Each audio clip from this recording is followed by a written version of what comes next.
अध्यक्ष महोदय, परभणी जिल्ह्यात जिल्हा अधीक्षक कृषी कार्यालय, कृषी अधिकारी व पीक विमा कंपनी यांनी मिळून आर्थिक घोटाळा केल्याने जिल्ह्यातील शेतकऱ्यांचे सुमारे 40 कोटी रुपयाचे नुकसान झालेले आहे। जिल्ह्यात सोयाबीन पिकाचा विमा वितरित झाला आहे, परंतु परभणी जिल्ह्यामध्ये त्याचे वाटप अपूर्ण आहे। जिल्हा अधीक्षक कृषी कार्यालय, तालुका कृषी अधिकारी, महसूल अधिकारी व कृषी विभागाचे कनिष्ठ कर्मचारी यांना पावसाने ओले झालेले सोयाबीनचे ड्रायवेट घेण्यासाठी आदेशित केले। त्याप्रमाणे प्रयोग करणे गरजेचे असताना त्यांनी वेगळा रेशो लावून डेटा आयुक्तालयाचा सादर केला आहे। त्यामुळे केंद्राच्या गाईडलाईन प्रमाणे आधार नाही म्हणून पीक विमा मिळालेला नाही। माझे या संदर्भामध्ये स्पेसिफिक प्रश्न असे आहेत की मागील वर्षीप्रमाणे याही वर्षी परभणी जिल्ह्यातील 17 महसूल मंडळातील सोयाबीन पीक कापणी प्रयोगावर विमा कंपनीने आक्षेप दाखल केले आहेत का? ते आक्षेप निकाली काढण्यासाठी कृषी आयुक्तालय पुणे यांच्या स्तरावर कोणती कारवाई करण्यात येत आहे?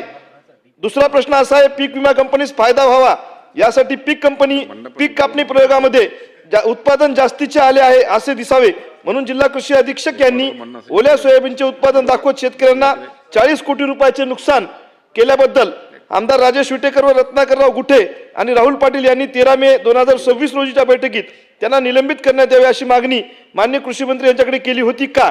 आमदार महोदयांनी केलेल्या मागणीमध्ये सत्यता असल्याने दिनांक 26 मे 2026 रोजी जिल्हा कृषी अधीक्षक परभणी यांनी कृषी आयुक्तालय पुणे यांना दिलेल्या खुलाशामध्ये 612 पीक कापणी प्रयोगापैकी फक्त 32 पीक कापणी प्रयोगामध्ये वाळलेल्या सोयाबीनची माहिती व उर्वरित 578 पीक कापणी प्रयोगात ओल्या पिकाची माहिती दिल्याने शेतकऱ्याचे 40 कोटी रुपयाचे नुकसान झाले असल्याची कबुली देत कर्तव्यात कसूर केल्याची लेखी कबुली दिली आहे का? शेतकऱ्यांचे नुकसान व पीक विमा कंपनी सह स्वतःचा आर्थिक फायदा व्हावा यासाठी खोटे सोयीस्कर दस्तऐवज तयार करणाऱ्या तसेच आमदार महोदयांनी बैठकीत वरील घोटाळ्यात उघडकीस आणला असल्याने नाईलाजाने खुलासा देत शेतकऱ्यांचे 40 कोटी रुपयाचे नुकसान करत पीक विमा कंपनी व स्वतःचा फायदा करून घेणाऱ्या जिल्हा कृषी अधीक्षक यांना सेवेतून बडतर्फ करण्यात आले आहे का? संगनमताने घोटाळा करणाऱ्या संबंधित पीक विमा कंपनी विरोधात कोणती कारवाई करण्यात येईल? तसेच कापूस पिकाच्या नुकसानीसाठी कापसाची किती वेळा वेचणी झाली हे निकष लावून नुकसान भरपाई निश्चित करण्यात येते का? आणि माझ्या हिंगोली जिल्ह्यामध्ये सोयाबीनचा पीक विमा भेटलेला आहे, पण कापसाचा पीक विमा मागच्या वर्षी भेटला नाही, तो सुद्धा भेटेल का? माननीय अध्यक्ष महोदय, सदरची जी लक्षवेधी आहे ती सोयाबीन पिकाच्या संदर्भामध्ये जे वजन आणि सुकवणीनंतर जे नुकसान भरपाई आहे त्याच्यानुसार नुकसान भरपाई द्यायची आहे। माननीय अध्यक्ष महोदय, सन्माननीय सदस्यांनी विचारल्याप्रमाणे आपण जर परभणी जिल्ह्याचा या ठिकाणी अभ्यास केला तर 51 महसूल मंडळापैकी 34 मंडळ मालाची उत्पादनाची माहिती त्यांनी स्वीकृत केली आहे आणि त्यापैकी 24 महसूल मंडळात 124 कोटी रुपये वितरित केलेले आहे।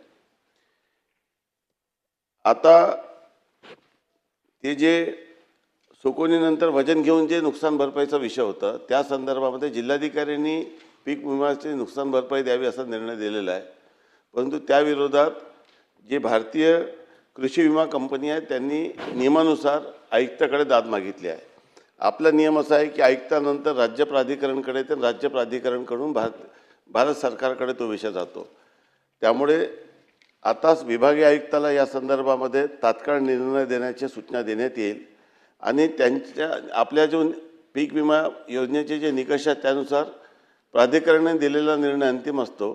माननीय मंत्री महोदयांनी देखील या संदर्भामध्ये बैठक घेतली होती।